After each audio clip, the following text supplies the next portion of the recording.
leave the house at 7 in the morning, get home about 8 o'clock at night, just completely exhausted mentally, just had to go to sleep immediately and then wake up again in the morning and go do that all over again. And after a week of that, I got to the end of the week and I thought, I cannot do this. Well, welcome back to the Growth Rings podcast. Today, we're going to talk a little bit more about identity, but now we're going to come at it from the other angle. What about those identities that aren't disability identity, and how do they relate to disability, or do they at all?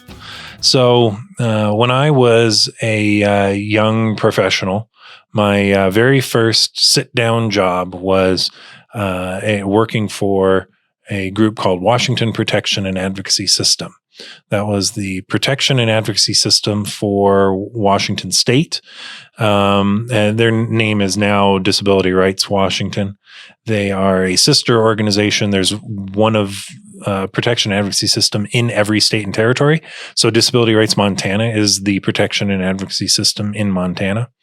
And right out of law school, I interned for Disability Rights Washington, or at that time they're called Washington Protection and Advocacy System. But then I was hired out of law school. So I literally started 2 days after I graduated. I graduated on a Saturday and started on a Monday. And that first week, I spent my week in the basement of a state psychiatric hospital. I was reading records, and these were patient records. We had this case about the hospital dumping people in bad locations, like to the streets or homeless shelters, in order to make room to take new patients in the front door. So there was a problem with their admissions and there was a problem with their discharges. So we were reviewing the records of people who had been admitted and discharged over the last several years. And I was reading handwritten doctor's notes. This is in the day before electronic health records. Not everywhere in the country has electronic health records, and including here in Montana, there are. We're still working on getting there, and not everything is always easy to read if you go to different locations. And as I've mentioned in other episodes, reading generally is not easy for me, even when it's printed out on paper and it's got, sans serif print. That's without the little doodads on the sides, sans serif without serifs. Even when it's written in a relatively easy to read font, printed out by a computer, I have a hard time reading it. So reading handwritten doctors' handwriting, I mean, they're stereotypically in our culture the people with the worst handwriting.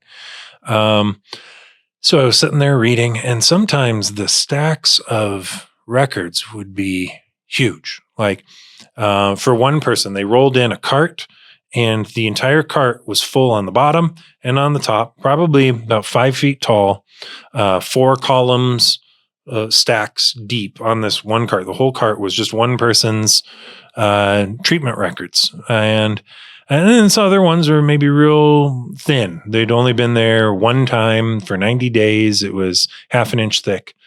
But more people were there more often. And so most of the records were half a foot to a foot thick. And I was just there with a bunch of other lawyers. I was, of course, the youngest lawyer because I was only a couple days old. I wasn't even really licensed yet. You have to, after you graduate law school, you don't get to be a real lawyer until you pass the bar exam. And that takes a while, at least back then, because it was all handwritten and not Scantron, and computer tells you your answer right away. So I was sitting there reading, and other people were going through much quicker. First, they knew what they were looking for. Second, they weren't dyslexic. And they were just going and going. And I would read and read and read, leave the house at 7 in the morning, get home about 8 o'clock at night, just completely exhausted mentally, just had to go to sleep immediately, and then wake up again in the morning and go do that all over again. And after a week of that, I got to the end of the week and I thought, I cannot do this. what did I do? I just went into a lot of debt going to law school. Law school was a risk. Again, not a hospitable place for someone who has difficulty reading and writing. Not a hospitable place for any human being. Law schools are high stress, high stakes, pit people against each other. Maybe things have changed in the last 25 years. I don't think so. They're kind of designed to be that way on purpose. I would hope we'd get better, but as a culture, but I know the legal profession trails behind culture in being respectful and supportive. So you have this, I went through all of this, did fine in law school, got a job coming out of law school. That's the goal, right? Like at least you're employed. I'm employed doing my dream job. I get to do disability civil rights work. And I am there in the middle of it, reading and realizing, dang, I don't know if I can do this for the next 50 years until I retire. What am I going to do? Just moved my wife across the state to a really expensive city. I was living in Seattle, and had all this debt from law school, and I'm a week into doing the job, and I don't think I can do it. I struggled. I was at a existential turning point, but growing up without much money and being in a lot of debt, I knew there's only one way out, and that's forward. So I put my head down the next Monday. I went in, started reviewing records again, and then it hit. I hit gold. I was reviewing records, and I found a really bad record. I found a person who had been discharged from the hospital, and they said their discharge address was the Woods. That's as bad as you can get as far as a discharge goes. It became quite useful. The team used that. My boss ended up using that in a deposition and getting a really good admission from the clinical director of the hospital or the medical director of the hospital that no, it's never okay to discharge someone to the Woods unless that someone's a beaver, and they had never admitted or discharged a beaver from the hospital. So assuming that was a human, that was a bad discharge. And they then were given the documents that showed discharge to the Woods, and they confirmed, yes, this person was in fact a human being, and they were discharged to the Woods, and they had to concede that was a bad discharge. So I used all my skills. I powered through. I read the things I needed to read, and I found the little gold nugget I needed to find in order to add value to this case, where we had people with decades of experience, people who billed $750, $800 an hour in their private practices, sitting next to me, co-counsel from a big firm, or from a boutique firm, actually, but a high-profile firm downtown Seattle, sitting next to me reviewing the same records. And I can find the problems. I can do the work. That really fueled me along.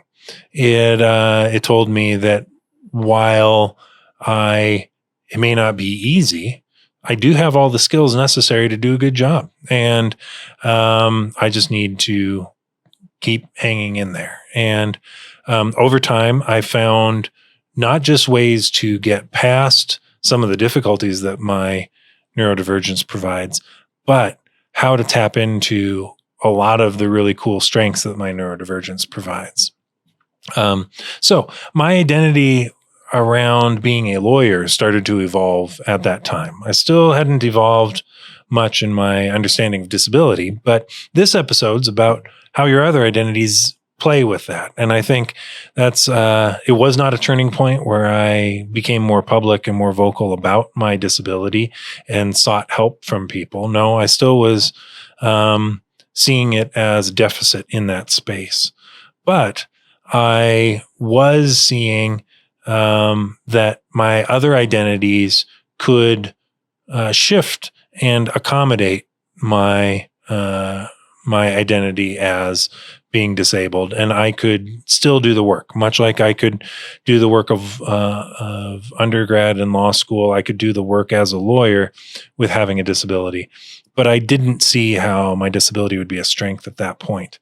I also was doing a lot of work with people who were uh, quite impacted by oppressive systems in ways that I wasn't.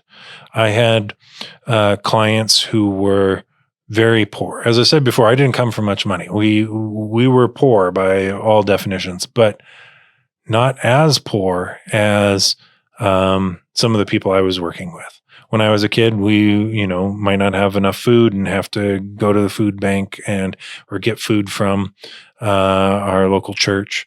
Our oil would go empty and it would be cold, and we'd have to get to the end of the month without heat in our house when there's snow on the ground. We didn't have health insurance growing up. But then I'd work with people who had far less than I ever had growing up. And I'd say, well, I have too much privilege to put myself in a position that recognizes the oppression that I feel in other spaces. I've said it before. It's not a secret if you're watching the podcast. I'm a middle-aged white man. There's a lot of privileges. There's a lot of good things that come to me just because I'm a middle-aged white guy. Like, I can go into any store in Helena and I've got the beard and the flannel and I kind of just fit in. No one looks at me sideways. No one wonders why I'm there. No one follows me in the store. If I were younger and I was wearing a backpack, maybe I wouldn't get away with it. But if I'm riding my bike downtown and I take my panniers, I don't know. Do you guys say it the French way or the American way? I think it's supposed to be panniers.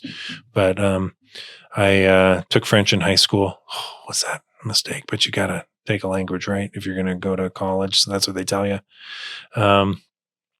So anyways, I can take my bags into the grocery store. No one thinks I'm slipping food in there and going to steal it.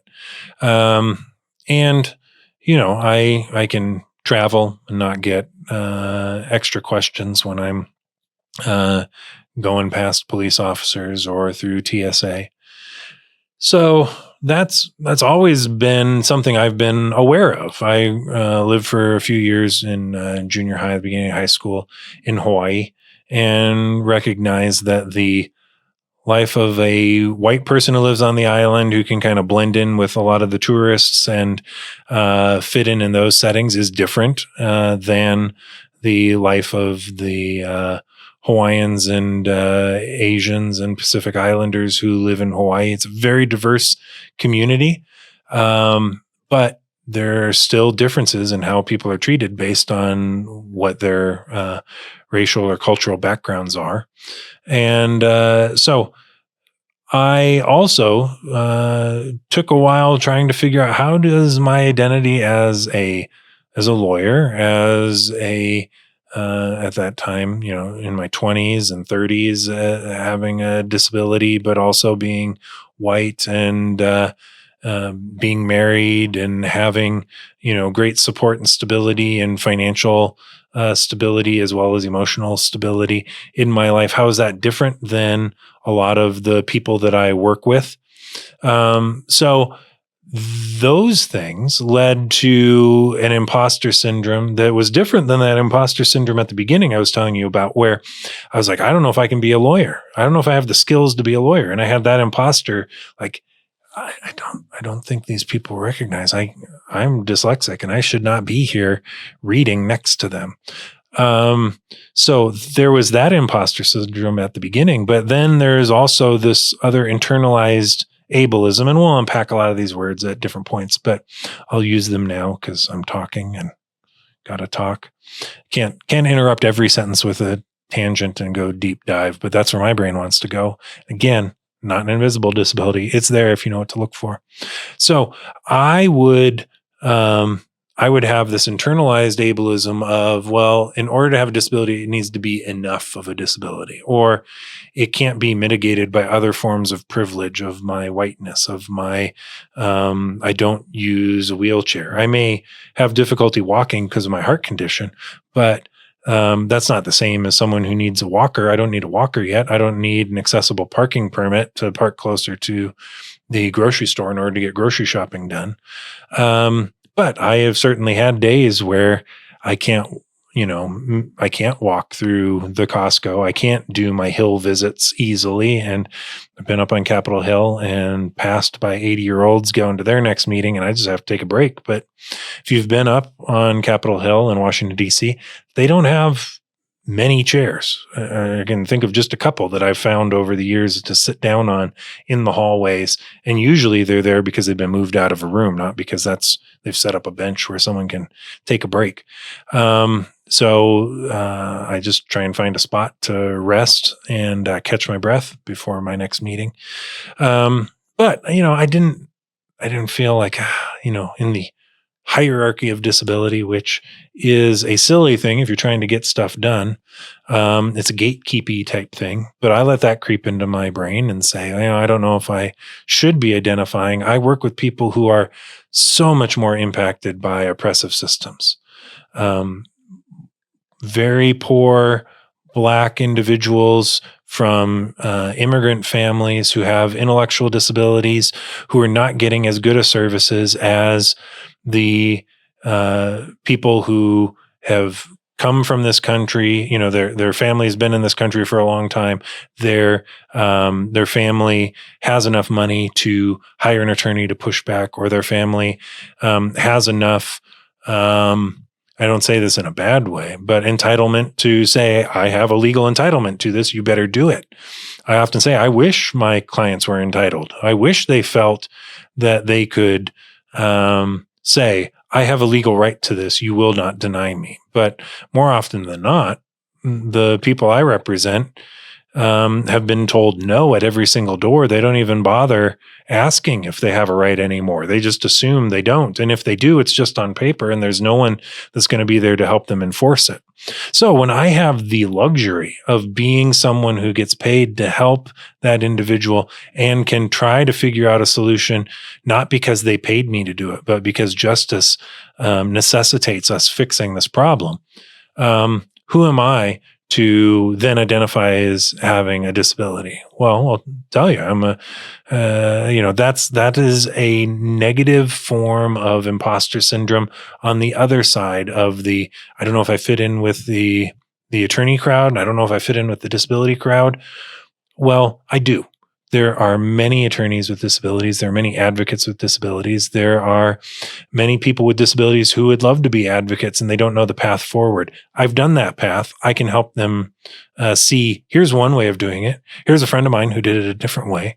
Here's another colleague that I once met at a meeting who did it a different way. So by me pulling both disability and non-disability identities together, I can be a resource both for people in advocacy spaces or executive leadership or nonprofit leadership spaces. I can also be a resource to people in disability spaces. And I can be a resource to people that I advocate for and with and alongside. To say, again, I don't buy into this hierarchy of disability. I don't buy into a hierarchy of lawyers necessarily have more important or more access to specialized knowledge. We do have access to it, but not from a moral perspective, but we've gate kept that. So let's stop gatekeeping and democratize information. Let's stop gatekeeping the disability community and empower everybody to act from their lived experiences and benefit those who are coming alongside us, benefit those who are going to benefit from the policies we lay down, whether it's policies inside this office of we're going to try to be a neurodivergent friendly office just as we are a physically accessible office, or policies at the state administration or state legislature that I can go in there and say, from my lived experience, I've seen this, or here is a colleague of mine who has a different lived experience and they can share that with you, but I've got access to that room. So I'm going to hold the door open and invite them in because the powerful person didn't know them to invite them in. But I only can make those connections and use the privilege that I have and the connections that I have if I lead with disability identity and with lawyer identity and with nonprofit identity and with powerful access to powerful people identity. I will accept all of those for all of the privilege and oppression that they come with and do to other people, and try to mitigate the oppression and leverage the access for other people who have lived experiences I don't have, but need to be in that room. So once we start to be a little more honest about our various identities and all the pros and cons that come with them, we can put them all out on the table and say, does anyone else have a jack? Because if we can pair these together, we can do some work together. And in order to make a full house, I need one more king. So who's got a king? Great. Now we can pool all our cards together. We'll have much better hands than all of us going it alone. And it seems like cheating, but it's not. It only seems like cheating because someone told you the rules were you need to be ashamed of this disability, or you can't be like this if you're going to be one of the cool kids. You have to hide this part of you or that part of you. If we don't accept those rules, we say that's not in the rule book. We can put these together however we want and build the community we want and build the advocacy teams we want and build those coalitions of power and march into those rooms unified, not separated. That is what happens when you start to lead with your full self. You bring your disability identities we talked about in the disability identity podcast. And if you haven't seen that, jump over to that one and watch that and reach out. If you want to talk about your disability identities some more with me, if you want to talk about it with other people with disabilities in Montana, we can do that here. We can do that on a live Zoom space. We can do that in an in-person space, or we can just go have coffee and do it. It doesn't need to be for the masses. But if we talk about our disability identities and our other identities, whether they are race or gender or class or profession, they all impact what places we have access to, what levers of power we can pull. And if we can all talk openly about, oh, I can do that pretty easily. I have a hard time getting there. So if someone else can do that, if we can share our struggles and our strengths together, we can work together in a community that leverages all our strengths and mitigates our weaknesses or harms. And in doing that, that gets back to the general theme of Growth Rings. We are here to build disability culture, so Montana culture is disability culture. That's what we're talking about. Lead with your disability, find the strengths, partner with other people who have different strengths than you. And that becomes our disability culture, is one of accepting and looking for the gifts that all of us bring individually. And if Montana could be that place, could be the place where when you get up and go to work, you know that you are valued for all of you. When you come here to vacation and you're skiing, whether it's water skiing or snow skiing, when you are here four-wheeling and you are here hunting, you know that the people that you're interacting with value you as all of you. You don't have to hide that you have mental illness. You need to hide that you have disabilities. You don't need to worry, what are they going to say when I roll up in a wheelchair to get around town? No, the town's all ready for you. Now, we have a ways to go. I'm not saying that's going to be easy, but you're here, I'm here. We're not going anywhere. Let's start building that culture. And first, we need to build a strong disability culture in Montana, and we need to make that the default culture of Montana. The Montana culture is disability culture because all of our identities relate to one another's. And if we share honestly and openly, and at times vulnerably, with one another about our disabilities and our non-disability identities, we can work with each other to help all of us get the Montana that Montana really needs. So I appreciate you tuning into this week. As always, comment down below if you want to be on this podcast or just want to contribute in a written form. That's totally cool too. You can also direct message us on any of our social media platforms. And of course, just call up Disability Rights Montana if you want to have a conversation. Conversations can happen on mic, they can happen off mic, they can happen virtually, they can happen in person. I'd love to learn the best coffee shops around Montana. So if that's where we meet, that's great. But if we also meet in the ether, out in the Zoom internets, that's totally cool too. So looking forward to talking to you next time. Take care. Bye. Hey, this is a perfect time to subscribe to the podcast. Just click below and you'll get notified when we have new updates.